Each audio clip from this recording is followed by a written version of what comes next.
రైతులు కన్నీళ్లు కారుస్తున్నారు. ప్రపంచానికి పట్టిడన్నం పెట్టిన రైతుల పరిస్థితి దీనాతి దీనంగా మారుతుంది.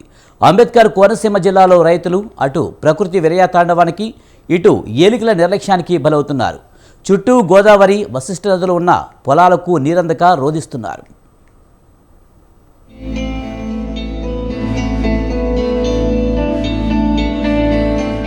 అంబేద్కర్ కోనసీమ జిల్లాలో రైతులపై ప్రకృతి ప్రతి ఏటా కన్నెర్ర చేస్తూనే ఉంది. వరుస విపత్తులతో రైతులు విలవిల్లాడుతున్నారు. ఐనవిల్లి మండలంలో దాదాపు 8,000 హెక్టార్లలో పొలాలకు నీరందడం లేదు. దీంతో పొలాలు నెర్రలు వారుతున్నాయి. వేసవి కాలం ప్రారంభం కాకమునిపే ఎండలు దంచి కొడుతున్నాయి. అటు నీరందక, ఇటు వేడికి తట్టుకోలేక పొలాలు బీడువారే పరిస్థితి వచ్చిందని రైతులు వాపోతున్నారు.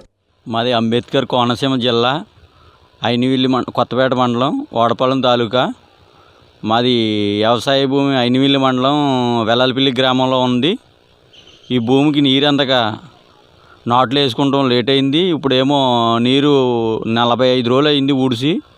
నీరు లేక పెట్టుబడులన్నీ అయిపోయిన తర్వాత ఈ చేలన్నీ ఎండిపోతున్నాయి. ఈ ప్రభుత్వం నీరు సరిగ్గా అందించకపోవడం వల్ల మేమందరం నష్టపోతున్నాం.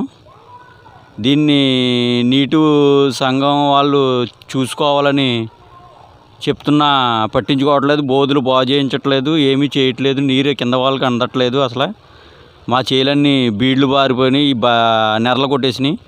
వంతుల వారీగా అంటున్నారు, 2 రోజులు ఇస్తున్నారు. మాకు వచ్చినప్పటికి అందట్లేదు మాకు నీరు. మా కింద ఉన్న భూములన్నీ ఎండిపోతున్నాయి. ఐనవిల్లి మండలంతో పాటు కోనసీమ జిల్లాలోని ఇతర మండలాల్లో కూడా పొలాలు బీడువారే పరిస్థితులే కనిపిస్తున్నాయి. వరి పంట వేసిన రైతులు సరైన సమయానికి సాగునీరు అందక ఇబ్బందులు పడుతున్నామని రైతులు చెబుతున్నారు.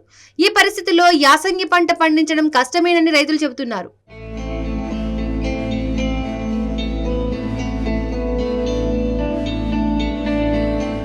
జిల్లాలో చాలా ప్రాంతాల్లో సాగునీరు అందక వరి నాట్లు కూడా పడలేదు. వేసిన చోట్ల కూడా సాగునీరు లేక పొలాలు ఎండిపోతున్నాయి.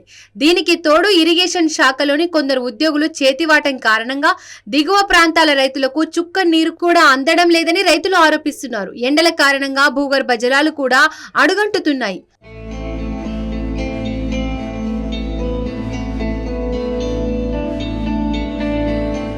ప్రభుత్వం ప్రకటించిన విధంగా వంతుల వారీగా పొలాలకు నీరందించాల్సిన అవసరం ఉందని జిల్లా అధికారులు చర్యలు తీసుకోవాలని రైతులు కోరుతున్నారు.